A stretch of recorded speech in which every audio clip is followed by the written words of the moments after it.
Assalamualaikum warahmatullahi wabarakatuh. Alhamdulillah, wassalatu wassalamu ala rasulillah wa ala alihi wa ashabihi wa man walah ma ba'du. Anak-anakku, mari kita awali pembelajaran kita dengan doa. Bismillahirrahmanirrahim. Rabbi shrah li sadri wa yassir li amri wahlul 'uqdatam min lisani yafqahu qawli.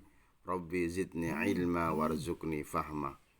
Semoga kalian anak-anakku ya, walaupun di rumah tetap sehat walafiat, tetap semangat dalam menjalankan ibadah dan juga tetap semangat dalam belajar. Anak-anakku yang dirahmati oleh Allah Subhanahu wa taala, materi kita pada kesempatan yang baik ini adalah materi bab ke-9, mengasah pribadi yang unggul dengan tata krama, santun, dan malu. Anak-anakku ya, materi ini sangat penting ya di tengah globalisasi, di tengah keadaan kita lihat banyak fenomena orang-orang yang sudah tidak mempunyai rasa malu, tidak mempunyai tata krama, sehingga kehidupan ini menjadi tidak harmonis, saling mengejek, saling merendahkan, dan lain sebagainya. Oleh karena itu kita sebagai orang Islam, generasi Muslim, harus mengerti tentang tata krama, santun, dan malu dalam ajaran Islam. Ya, perkenalkan ya, sudah kenal semua. KD yang akan dicapai ya, yang pertama 1.7, meyakini bahwa berbakti dan taat, tata krama, sopan santun, dan rasa malu adalah ajaran pokok agama ya. Jadi pokok agama, innama bu'ithtu liutamimma makarimal akhlak, kata Rasulullah, sungguhnya saya diutus ya hanyalah untuk menyempurnakan akhlak manusia. Jadi tanpa akhlak, manusia ini tidak ada bedanya dengan hewan. Yang kedua ya, menunjukkan perilaku ya, sopan santun dan rasa malu.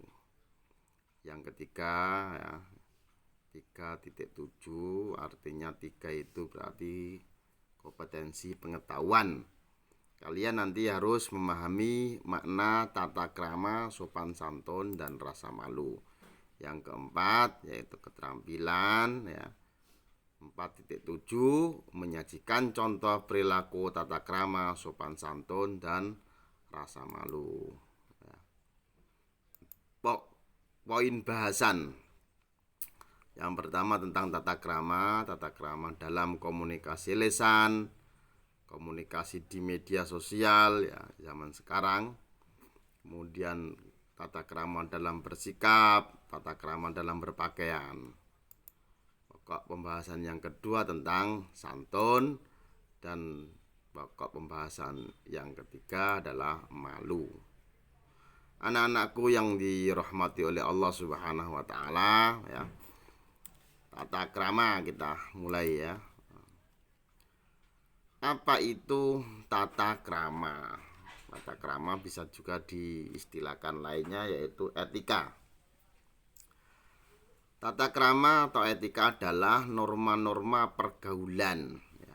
Jadi norma-norma ya, kriteria-kriteria moral yang berkaitan dengan kebiasaan dalam bertindak maupun bertutur kata yang berlaku atau disepakati dalam pergaulan antar manusia setempat ya. Jadi satu daerah dengan daerah lainnya, satu tempat dengan tempat lainnya, satu komunitas dengan komunitas lainnya punya tata krama ya, yang mungkin berbeda-beda.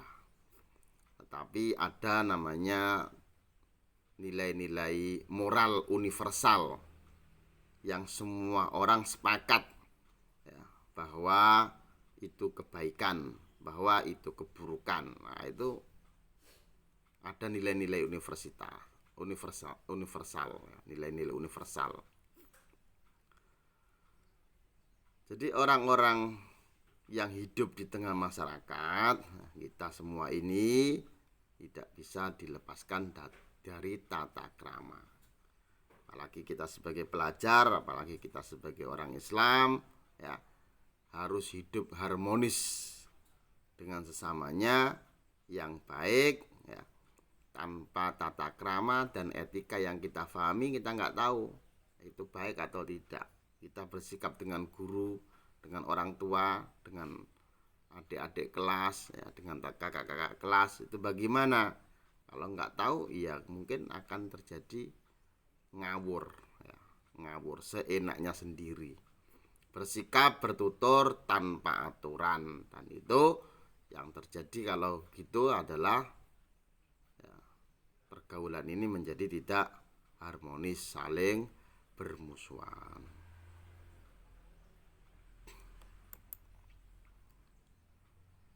Dalilnya adalah, ya, bahwa Islam ini menjunjung tata krama, ya. Dalilnya adalah man lam yarham shaghirana wa ya'rif haqqa kabirona falaisa minna. Siapa yang tidak menyayangi orang yang kecil di antara kami, ya, shaghir, dan tidak mengerti hak orang yang lebih besar di antara kami, maka ia bukan dari golongan kami. Artinya apa? Golongan Islam, ya, golongan pengikut Rasulullah Muhammad SAW adalah orang-orang yang bisa menempatkan diri, bagaimana berinteraksi dengan orang-orang kecil, bagaimana menghormati hak-hak orang yang besar, ya, orang-orang yang tua, orang-orang tokoh, orang-orang yang disepuhkan. Nah, jadi Islam ini menjunjung akhlakul karimah. Sekarang pokok pembahasannya, ya, tata krama dalam berkomunikasi lisan. Yang pertama, berbahasa yang baik dan sopan, ya.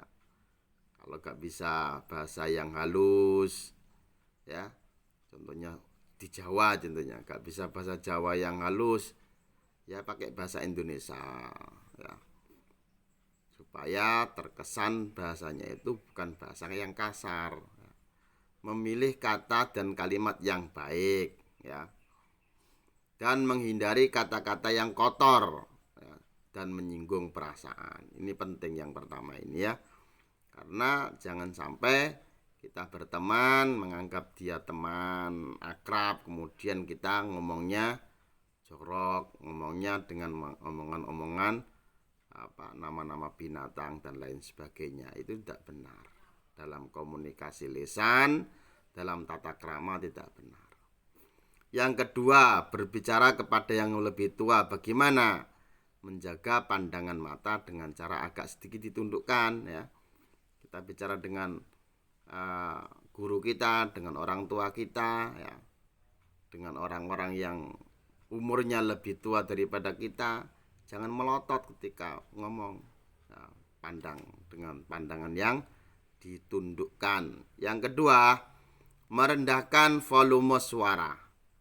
Jangan ngegas terus, ya, jangan ngomongnya buanter terus, ya, tidak tahu aturan di depan gurunya, di depan orang tuanya, ya, di depan orang-orang yang lebih tua umurnya, kemudian ngomongnya buanter sekali, itu tidak benar, ya,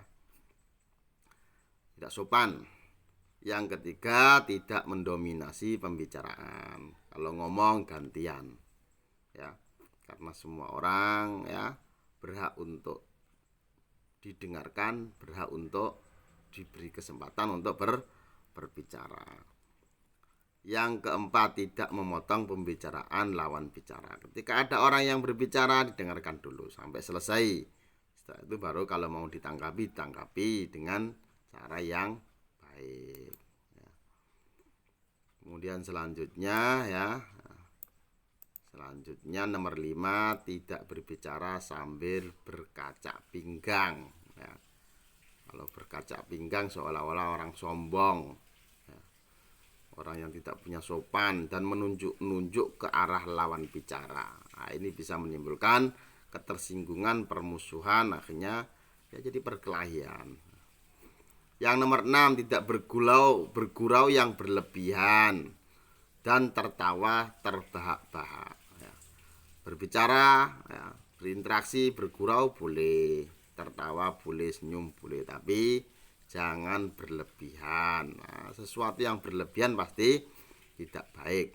Yang ketujuh, ketika bertiga, ya, ada 3 orang ya, berkumpul, tidak boleh berbicara dengan bahasa yang tidak dimengerti salah satu dari mereka. Nah, tidak berbisik berdua tanpa memerdulukan teman yang lainnya. Jadi kalau bertiga ya ngomong ya ngobrol bertiga. Jangan sampai bertiga dua orangnya berbisik-bisik meninggalkan yang satunya. Akhirnya menimbulkan apa? Curiga, ngomong apa, dzon, prasangka. Akhirnya juga ujung-ujungnya permusuhan. Anak-anakku ya yang dirahmati oleh Allah Subhanahu wa taala. Selanjutnya tata krama dalam berkomunikasi di media sosial. Zaman sekarang ya semua terhubung dengan HP, dengan internet. Ya, semua orang bisa masuk ke aplikasi-aplikasi media sosial ya, seperti WA, Facebook, ya, Instagram dan lain sebagainya. Oleh karena itu tetap saja tidak bisa seenaknya, harus ada aturannya, tata kramanya. Yang pertama mengedepankan sopan santun dan tata krama. Tetap sebagai orang yang beragama tetap harus mengedepankan tata krama, sopan santun, menghormati orang lain. Yang kedua memilih kata-kata dan kalimat yang baik. Ya, tetap kita ketemu orangnya langsung ngomongnya yang baik. Begitu juga melalui media sosial ya, melalui jarak jauh, tetap saja kata-kata dan kalimat yang digunakan adalah yang baik. Yang ketiga, kalau mengunggah gambar, ngupload gambar atau meme dan sejenisnya yang baik, yang buruk-buruk gak usah, dan tidak menyinggung perasaan orang lain ya. Jangan sampai gambar yang kita upload itu bisa menimbulkan kontroversi, perdebatan, permusuhan, saling mengejek, saling merendahkan. Akhirnya yang terjadi adalah ketidakharmonisan. Selanjutnya adalah tata krama dalam bersikap. Yang disebut dengan tata krama dalam bersikap itu adalah menyangkut tata cara menggunakan dan memposisikan bagian-bagian tubuh saat berinteraksi dengan orang lain ya. Artinya bahasa tubuh kita bagaimana ketika berinteraksi dengan orang lain ya. Jangan silangkan kaki dan tangan seperti yang tadi kita bicarakan ya. Jangan berkacak pinggang di depan orang kalau ngomong. Jangan menyilangkan kaki, jangan menyilangkan tangan.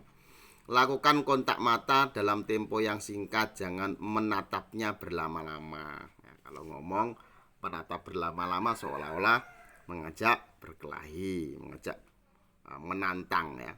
Yang ketiga, buatlah jarak antara kedua kaki dengan nyaman dan percaya diri orang. Jadi kalau ngomong ya nyaman aja, percaya diri. Yang keempat, posisikan bahu dalam keadaan santai ya, jangan kaku, jangan terkesan takut atau grogi ya.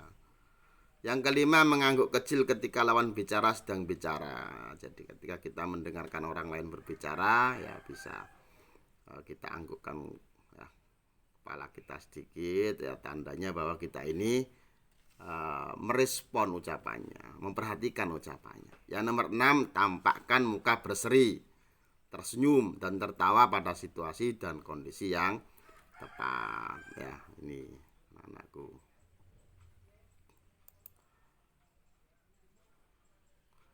Yang keempat adalah ya, tata krama dalam berpakaian ya, ini penting ya. kita lihat ajaran Islam ya tentang pakaian. Luar biasa ya. Fungsi pakaian dalam Islam itu ada dua, menutup aurat ya. Yang kedua memperindah jasmani manusia. Ini sudah disampaikan oleh Allah Subhanahu wa taala langsung ya tentang fungsi pakaian. Ya bani Adam, wahai anak Adam, yaitu manusia ya. Kita semua turunan anak Adam. Qad anzalna 'alaikum libasak. Sungguh telah kami turunkan atas kalian libasan, pakaian. Allah menggunakan kata anzala ya. Kami menurunkan dari atas ke bawah. Artinya apa? Pakaian itu suatu kemuliaan. Suatu tanda peradaban manusia adalah kalau manusia itu berpakaian. Allah Subhanahu wa taala ketika menurunkan air menggunakan kata wa anzalna minas sama'i ma'a. Kami turunkan air dari langit. Artinya apa? Air ini ya sesuatu yang penting bagi kehidupan. Begitu juga pakaian. Pakaian ini penting bagi kehidupan. Ya. Tujuannya apa? Yuwari sauatikum, menutup aurat kalian. Allah menggunakan kata sauatikum, yuwari sauatikum, dari kata su itu artinya buruk ya. Sesuatu yang kalau ditampakkan itu menjadi buruk ya, menjadi buruk ya, menjadi fitnah ya. Ketika orang yang berpakaian dengan seenaknya membuka aurat, maka menjadi keburukan ya, bagi pemakainya dan menjadi keburukan bagi orang-orang yang melihatnya ya. Apalagi ya wanita-wanita ya yang berpakaian terbuka kemudian keluar rumah dilihat publik banyak ya, itu keburukannya menimbulkan fitnah yang besar. Warisha yang kedua, fungsi kedua warisha yaitu sebagai ya perhiasan untuk memperindah. Walibasu taqwa, dan pakaian takwa dzalika khair, itu lebih baik. Dzalika min ayatillah la'allahum yatadzakkarun ya. Yang demikian itu adalah sebagian dari tanda-tanda kekuasaan Allah, la'allahum, mudah-mudahan mereka ya zakarun, selalu ingat ya. Ingat kalau kita itu beli pakaian, ingat pakaian yang kita beli ini untuk apa? Untuk menutup aurat dan memperindah jasmani. Kita dikasih rezeki oleh Allah beli pakaian. Pakaian yang apa? Pakaian yang bisa menutup aurat ya.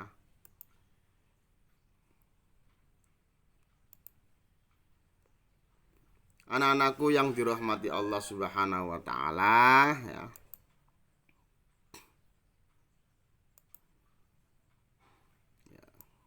Arti aurat ya, bagian tubuh yang harus tertutup sehingga terjaga dari pandangan orang lain. Aurat itu dari bahasa Arab arun. Arun artinya hina, tercela, aib ya. Atau juga arun itu artinya telanjang. Artinya orang yang membuka aurat itu adalah orang yang membuka aibnya, orang yang membuka kehinaannya, orang yang telanjang gitu loh. Nah, karena itu dalam Islam harus ditutup. Batasan aurat untuk laki-laki antara pusar dan lutut ya. Pusar udel sampai lutut ini harus ditutup. Wajib. Untuk perempuan ya, seluruh tubuh harus ditutup kecuali muka dan telapak tangan ya. Sebagian ulama menyebutkan muka dan telapak tangan, walaupun ada ulama yang lainnya memang seluruh tubuh. Akhirnya ada yang dipakai cadar ya, karena dianggap wajah itu bisa menimbulkan fitnah yang lebih besar. Tapi kesepakatan ya jumhur ulama, mayoritas ulama ya membolehkan untuk membuka muka dan telapak tangan ya. Termasuk aurat adalah rambut ya. Rambut ini termasuk harus ditutup ya, seluruh tubuh kecuali muka dan telapak tangan. Rambut termasuk yang harus ditutup, harus pakai kerudung ya. Anak-anakku yang dirahmati oleh Allah, ya, syarat pakaian wanita. Ini fokus ke wanita ya, karena banyak fitnah yang terjadi karena pakaian ya. Apalagi zaman akhir ya, sebagaimana yang disabdakan Rasulullah SAW, ada wanita-wanita yang kasiyatun ariyatun, yang berpakaian tapi hakikatnya telanjang. Syaratnya apa? Yang pertama, menutup seluruh tubuh kecuali muka, dan kedua telapak tangan sampai pergelangan tangan, ya. Jangan separuh lengan ya. Yang kedua, tidak tipis ya, tidak transparan, tidak sempit sehingga tampak bentuk tubuhnya. Sempit ini banyak yang pakaian sempit ya. Full press body, nah, pakaiannya ketat.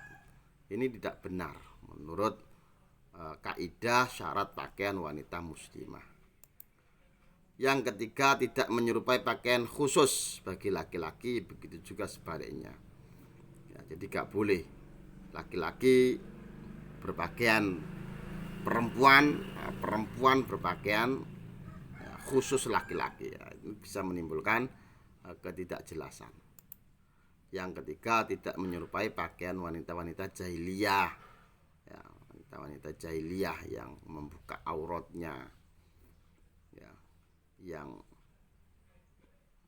tidak sesuai dengan norma agama kita, atau wanita-wanita non-Islam ya. Itu syarat-syarat pakaian wanita. Anak-anakku, semoga kalian bisa menerapkan kaidah-kaidah ini dalam kehidupan ya. Berpakaian yang sopan, berpakaian yang menutup aurat ya. Nanti Allah Subhanahu wa taala akan menjaga kalian. Kemudian manfaat tata krama, membuat orang disegani ya, dihormati, disenangi, bahkan dicintai orang lain ya, pasti ya. Ketika kita itu mempunyai etika, mempunyai tata krama, pasti dihormati, dicintai orang lain. Menjalin hubungan dengan orang, menjalin hubungan baik dengan orang lain, meningkatkan kepercayaan diri, menciptakan suasana yang nyaman, dapat meningkatkan karir seseorang. Ini manfaatnya sangat banyak. Anak-anakku yang dirahmati oleh Allah Subhanahu wa taala, yang kedua adalah santun. Apa itu santun? Santun artinya berkata lemah lembut serta bertingkah laku halus dan baik. Yang santun artinya yang lembut. Manfaatnya mudah diterima orang lain karena perilakunya enak, mudah, halus ya. Kalau ngomong ya standar ya. Ya. Itu orang lain senang ya. Menunjukkan menunjang kesuksesan otomatis ya. Ketika dia mempunyai sifat santun, banyak orang yang suka. Ketika banyak orang yang suka, banyak orang yang mengajak kerjasama ya, mau mengajari atau mau belajar bersama orang-orang yang santun. Kalau bisnis ya senang ya, karena ketemu orang-orang baik ya, akhirnya sukses. Dicintai Allah dan Rasulnya karena itu ajaran santun ini bukan ajaran Islam. Dalilnya adalah waqulu linnasi husna, dan ucapkanlah kata-kata yang baik kepada manusia. Inna fika khoslataini, Nabi Muhammad SAW bersabda kepada Al-Asja' Al-Asri ya. Inna fika khoslataini, sungguhnya di dalam dirimu terdapat dua sikap. Yuhibbuhumallah, yang keduanya dicintai oleh Allah. Yaitu sifat apa? Al-hilmu, santun, wal haya'u, dan malu. Riwayat Ibnu Majah. Dicintai oleh Allah. Jadi orang yang mempunyai sifat hilm itu dicintai oleh Allah. Kisah santun Rasulullah SAW. Anas bin Malik ya, ini orang Madinah.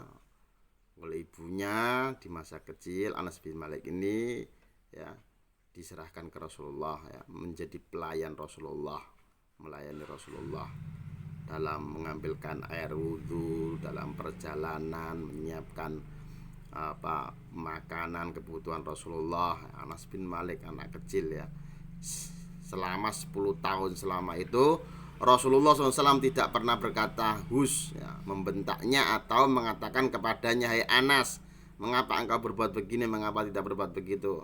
Tidak, Rasulullah tidak melakukan itu. Artinya Rasulullah ini ya berinteraksi dengan siapa saja. Anas bin Malik yang orang kecil, anak kecil, diperlakukan yang baik, santun. Yang terakhir ya, yang ketiga yaitu sifat malu. Apa itu malu? Apa itu malu? Malu adalah menahan diri dari perbuatan jelek, kotor, tercela dan hina. Jadi ditahan diri, jiwanya ini menahan.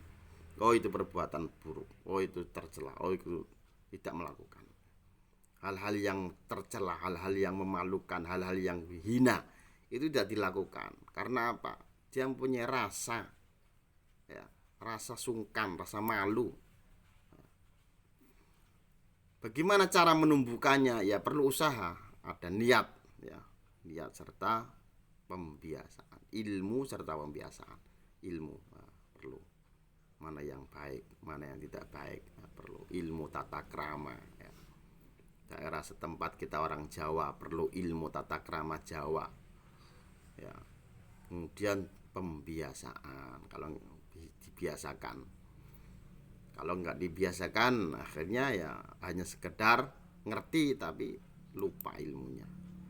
Yang ketiga ya, hal terlarang dalam malu. Terhadap hal-hal yang positif jangan malu ya.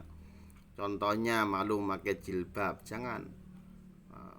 Pakai jilbab itu ajaran agama, jangan malu ya. Justru sebaliknya, malu tidak memakai jilbab, bukan malu memakai jilbab, menutup aurat ya. Malu maju presentasi di depan kelas ya. Kalau kita sebagai pelajar ya, harus berani tampil untuk mengungkapkan isi pikiran kita, presentasi ya. Kalau ada tugas presentasi jangan takut ya. Nah, kalau malu hal-hal begitu itu gak boleh. Bisa jadi hal itu adalah sifat malas ya. Jangan-jangan itu sifat malas ya, minder atau rendah diri. Yang keempat, sumber rasa malu dari keimanan dan pengakuan akan keagungan Allah Subhanahu wa taala.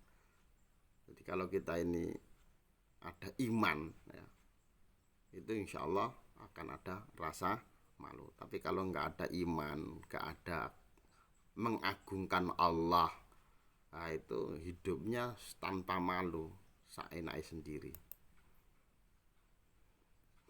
Dalilnya adalah al-iman. Iman itu adalah bid'un wa sab'una syu'bah ya, cabangnya ada 70 lebih.